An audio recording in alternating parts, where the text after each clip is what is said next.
Pokoknya hama itu dia dua, satu kamar satu. मेरे सभी छायाकार व पत्रकार बंधुओं,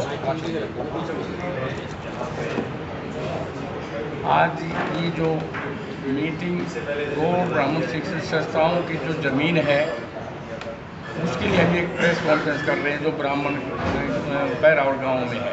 उसके बारे में हमारे प्रधान है रामकरण अत्री जी, ये आपको ब्रीफ करेंगे। जी, आप सभी का बहुत बहुत धन्यवाद कि आप हमारे बुलाए पर आए और उम्मीद करते हैं कि न्याय के लिए आप अपना साथ हमें पूरा दें। आप सब कई दिनों से ये देख रहे हैं कि पैरावड़ गांव की ज़मीन का मसला पेपर में काफ़ी सुर्खियों में है और ख़ास करके नगर निगम जो है अपनी वो कुछ हद ज़्यादा पार कर रही है। तो मैं उस ज़मीन के बारे में आपको कुछ फैक्ट्स बताना चाहता हूँ, क्योंकि वो ज़मीन 2009 में मेरे कार्यकाल में हरियाणा सरकार की परमिशन से पैरावड़ गांव की सहमति से प्रस्ताव से 33 साल के लिए हमें पट्टे पर दी गई थी, क्योंकि ये ज़मीन पंचायत की थी और हुड्डा डिपार्टमेंट ने सेक्टर 26 बनाने के लिए 3-4 गांवों की ज़मीन एक्वायर कर ली थी। उसमें पैरावड़ गांव की इंडिविजुअल ज़मीन भी काफ़ी आई थी और 64 एकड़ ज़मीन हमारी जो पंचायत थी पैरावड़ की उसकी मलकियत की ज़मीन भी इसमें सेक्टर 26 के लिए एक्वायर हो गई थी।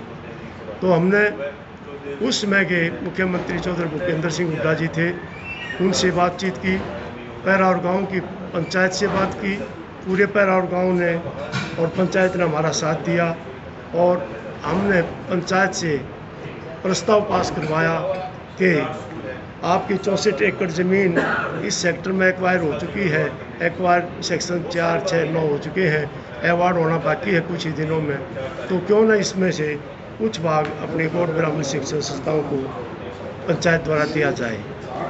पैरावड़ गांव ने पंचायत ने बहुत ही हर्षोल्लास से हमारा ये प्रस्ताव स्वीकार कर लिया और हमने हरियाणा सरकार से भी मुख्यमंत्री चौधरी भूपेंद्र हुड्डा से बात करके ये प्रस्ताव पास करवाया। पट्टे पर 33 साल की लीज हुई और 33 साल की उस लीज के अंदर 2 बार एक्सटेंडेबल भी है। उसके बाद हरियाणा गवर्नमेंट ने, हुड्डा डिपार्टमेंट ने वो ज़मीन जो हमारे को पट्टे में दी गई थी 24/6/9 को डीनोटिफाइड कर दी। अब ये संस्था की ज़मीन पट्टे पर है और संस्था की रहेगी। तो कई दिन से पेपरों में बयान पड़ा, नगर निगम जो है वो अपनी मलकियत बता रहा है। ये बात मैं मानता हूँ कि पहले ये मलकियत पंचायत पैरावड़ की थी, उसके बाद पैरावड़ गांव नगर निगम आ गया तो वो जितनी भी प्रॉपर्टी पंचायत के नाम थी वो सारी नगर निगम में वेस्ट कर दी मलकियत की बात। लेकिन पट्टा तो हमारा है, आज भी है, 33 साल का पट्टा है, 33 का एक्सटेंडेबल है। 5 साल हमने लगातार उनको पट्टे की किस्त भी दी। 14 में किन्हीं कारणों से मैनेजमेंट का चुनाव नहीं हुआ था, हरियाणा सरकार ने एडमिनिस्ट्रेटर अपॉइंट कर दिया और हमारी संस्थाओं के पहले एडमिनिस्ट्रेटर थे चंद्र प्रकाश जी, जो रोहतक के डिविजनल कमिश्नर थे। उन्होंने एक किस्त नगर निगम में संस्था की तरफ से जमा कराई। जब उन्होंने दूसरी किस्त भेजी, उस किस्त को नगर निगम ने लेने से मना कर दिया। अब ये तो कंडीशन नगर निगम की पूरी नहीं कर रही संस्था। उसी दिन से 9 साल से आज तक संस्थाओं पर एडमिनिस्ट्रेटर है, एडमिनिस्ट्रेटर सरकार का है, सरकार का लगाया हुआ है। उससे हमारा मैनेजमेंट का या ब्राह्मण समाज का काम बाधित हो गया और ज़्यादा संपर्क में हम नहीं रहे, क्योंकि सारी डायरेक्शंस वगैरह जो भी दिशा निर्देश होते हैं वो सरकार के अनुसार एडमिनिस्ट्रेटर करता रहता है। तो बाद में जब ये ज़मीन पट्टे पे है हमारे पास, और ये मैं आपको जो हमारी शर्तें हैं वो मैं आपको नगर निगम के जो कह रहे हैं। हमारा पट्टे नामने का रजिस्टर्ड डीड है, हरियाणा गवर्नमेंट की कैबिनेट से पास होने के बाद वित्तायुक्त सेक्रेटरी पंचायत के लेटर का हवाला इसमें है। उसके आदेश के अनुसार ये हमारा पट्टा रजिस्टर्ड हुआ था और इसके क्लास 4 में कई बार उठाने का इस नगर निगम ने कहा कि कब्जा आपका नहीं है। कौन कहता कब्जा हमारा नहीं है? हर चीज़ में पहले कोई रजिस्ट्री होती है, उसमें शर्त है। और हमारे क्लास 4 में है कि प्रथम पक्ष ने द्वितीय पक्ष यानी गौड़ ब्राह्मण इंस्टीट्यूशन को कब्जा दे दिया है। कब्जा उसी दिन हो जाता है जिस दिन कोई डॉक्यूमेंट रजिस्टर्ड होता है। नगर निगम सरासरी धोखाधड़ी कर रहा है अफसरों को और सरकार को। मेरे हिसाब से 1-2 अधिकारी वहाँ ऐसे हैं जो उनको मिसगाइड कर रहे हैं। नहीं तो नगर निगम कमिश्नर और हमारे डिप्टी कमिश्नर का रवैया हमारी संस्थाओं के प्रति 23/4 तक काफ़ी सहानुभूतिपूर्वक था, लेकिन किन्हीं कारणों की वजह से बीच में गड़बड़ होने की वजह से अब जो मामला है वो उनसे भी उभर चुका है। तो हमारी आपके माध्यम से दूसरी कंडीशन 10 की है। यह कब्जा मौका पर फरीक ने फरीक 2 को बतौर पट्टेदार दिया है। 4 में था यह कि पट्टा सदा भूमि पर फरीक 2 वर्ष के अंदर अंदर अपना कार्य शुरू कर देगा। किसी उचित कारण से अगर 2 वर्ष के अंदर कार्य शुरू नहीं कर सका तो अगले 2 वर्ष की अवधि में और बढ़ा दी जाएगी। ये कंडीशन है। मान लो 4 साल में हमने उसी टाइम 9 में ये देवेंद्र भाई बैठे हैं, आज भी वहाँ 4 द्वारी जो हमने शुरू कराई थी, ईंट पत्थर रोडे हमारे वहाँ पड़े हुए इस ज़मीन में, लेकिन किसी भी वजह से वो निर्माण कार्य नहीं हो सका था। तो इसमें क्लास 4 के अनुसार ये कहाँ लिखा है कि पट्टा कैंसिल हो जाएगा? कोई कंडीशन नहीं ऐसी। इस्तना भी दी गई कि साथ देने लग रहे हम, ले लो। कोई किराएदार है, किराया 2 महीने लेट भी हो जाए तो मालिक या तो लीगल प्रोसेस से बात करेगा, करनी चाहिए, नहीं तो भाई हम तैयार हाथ भी पट्टा देने के लिए। तो जो कंडीशन इन्होंने बताई थी या कि ऊपर 10 नंबर ये कब्जा हमारा है, उसी दिन हो गया था। और पंचायत ने हमारे को हैंड ओवर कर दिया था। तो नगर निगम आज जो कह रहा है कि कब्जा आपका नहीं है, हमारा हो गया, बिल्कुल सरासरी झूठ है। कब्जा हमारा है, उसी दिन से है। और इसके एवज में इसी में क्लास 15 है यह कि पट्टा का दाखिल खारिज कागजात माल में फरीक अव्वल की गैर हाजिरी में फरीक 2 के नाम दर्ज होकर मंजूर हो जाएगा। नगर निगम का एक धोखे से इंतकाल करा लिया इनने। अरे इसमें कंडीशन है। प्रथम पक्ष कौन है? पहले पैरा और पंचायत थी, अब नगर निगम है। उसकी गैर हाजिरी में है कंडीशन, पट्टा मंजूर हो जाएगा, इंतकाल मंजूर हो जाएगा तो हो गया। तो सरकार से क्या मांग कर रही है इस वक्त? सरकार से हम आज ये मांग कर रहे हैं कि जो ये मामला नगर निगम उठा रहा है, पहला मांग है हमारी कि जो पट्टे की जो हमारी किस्त नहीं ले रहे वो हमारी जो बाकी है वो किस्त ली जाए। दूसरी मांग है कि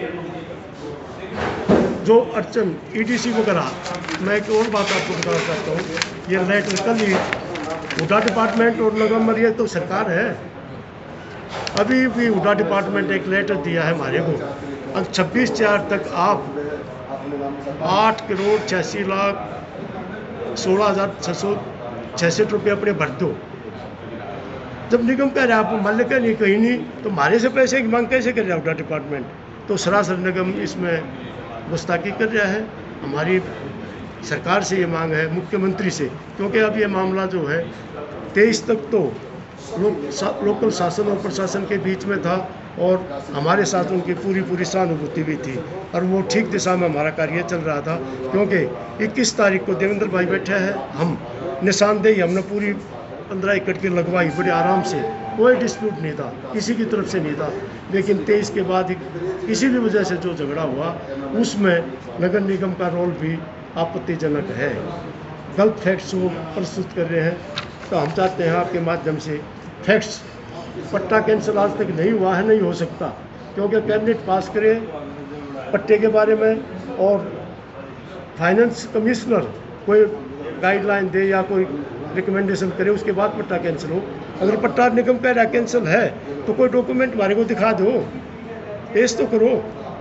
आपके माध्यम से भी हम पूछना चाहते हैं नगर निगम से जरूर को, जिस अधिकार ने ये बयान दिया है कि पट्टा कैंसिल हो गया, कि भाई वो दिखा दो ना, वो चिट्ठी दे दो, आप इतने साल हो गए थे जमीन को जो आपके संस्था के नाम हुए हाँ जी, या पट्टा लिखवा, इससे पहले आपने नहीं उठाया, अब एक वक्त ऐसा है कि ये मामला आप उठा रहे हैं, देखो पट्टा रद्द किया गया। कई बार कहते हैं अब 12 साल में तो उल्टी की बाढ़ जा रहा है, हमारा ये 13वां साल शुरू हो गया। कारण क्या रहे, मैनेजमेंट चेंज होगी, चुनाव पर समय पर चुनाव नहीं हो सका, उसके बाद 9 साल से तो सरकार बैठी है, एडमिनिस्ट्रेटर है। 30 जनवरी 14 से आज तक एडमिनिस्ट्रेटर बैठा है, सरकारी आदमी है, काम तो उसने करना चाहिए था, नहीं करना था तो समाज को बुलाते, मीटिंग करते, सहयोग समाज से लेते। समाज भी एडमिनिस्ट्रेशन का समाज पूरा सहयोग करने के लिए तैयार है। पट्टे के जिस दिन पैसे गए समाज भरने के लिए तैयार है, और कोई ड्यूटी लगावे उसके लिए तैयार है, लेकिन को करे तो ही सरकार की नीयत नहीं है ठीक लाइन पर। इससे पहले तो संस्था के पास थी ना, संस्था ने भी कुछ नहीं किया। भाई साहब संस्था के पास थी और आज भी है और रहेगी की। मैं दावे से कहता हूँ कि पट्टा हमारा वैलिड है, था, है और आगे भी रहेगा। नगर निगम में कहने से कोई फर्क नहीं पड़ेगा, लेकिन वो काम नहीं शुरू हो सका तो इसका मतलब ये तो नहीं है ना, अगर पट्टा ही नहीं रहा या ज़मीन नहीं रही सर। मैं एक और आपके माध्यम से नगर निगम को बताना चाहता हूँ, पट्टा ये ज़मीन गौड़ ब्राह्मण इंस्टीट्यूशन को पैरार गांव की पंचायत ने शैक्षणिक संस्थाओं के लिए दी थी, उन्हीं के लिए यूज होगी। पट्टा बाई चांस सरकार कैंसिल भी करना चाहती है तो नगर निगम मालिक नहीं रहेगा, वापस उठा डिपार्टमेंट एक्वायर करेगा इसको। उनको तो नगर निगम को तो पैसों का लोभ आ रहा है, अगर एक्वायर हो गए पीछे ठहर जाता रहे। 18 करोड़ तो हमारी पंचायत के पहले ले गया नगर निगम।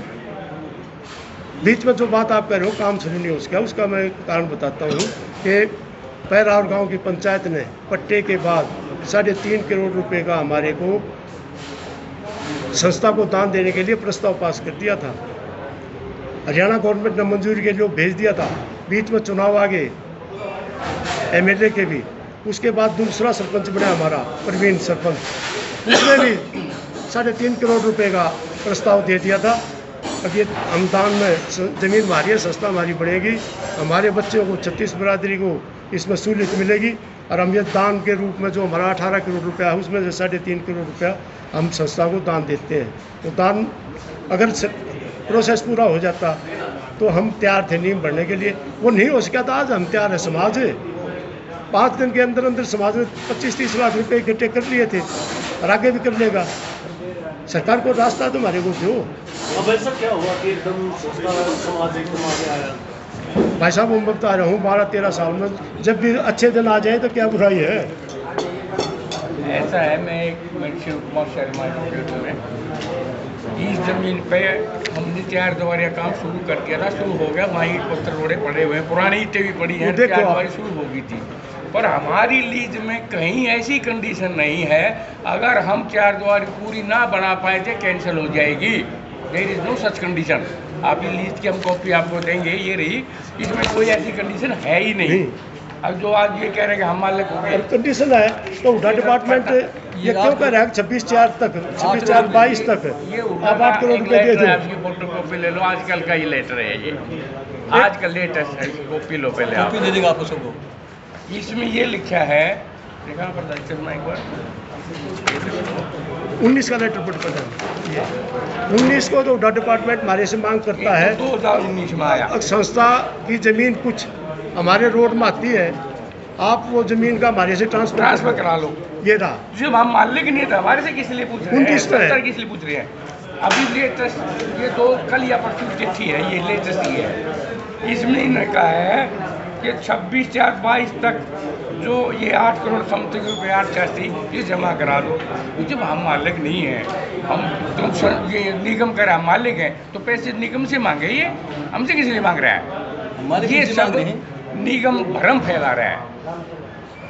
निगम जो है ना लोगों में भ्रम फैला रहा है। ये ज़मीन पट्टेदार हम हैं, पट्टेदार रहेंगे, कैंसिल लीज नहीं हो सकती। उसमें कोई कानूनी अड़चन हो तो अलग बात है। दूसरी बात मैं एक और आप प्रेस वालों के माध्यम से मैं कहना चाहता हूँ, हम मुख्यमंत्री जी से अनुरोध करते हैं कि हमारे चुनाव भी कराए जाएं।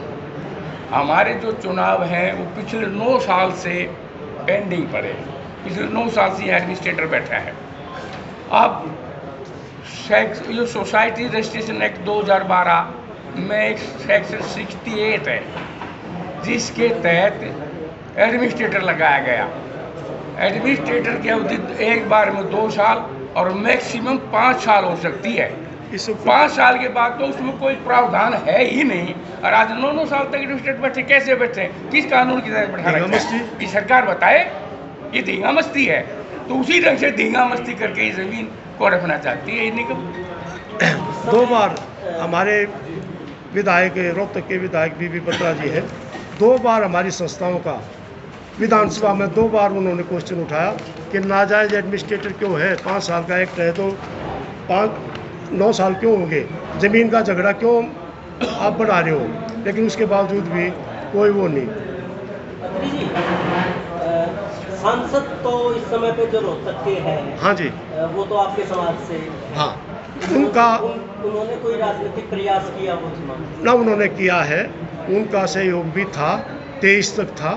23 के बाद घटना कुछ ऐसी हुई कि अब शासन प्रशासन जो रोहतक का था, वो हमने इसमें लिखा भी है, उनके हाथों से बागडोर मुख्यमंत्री के पाले में गई।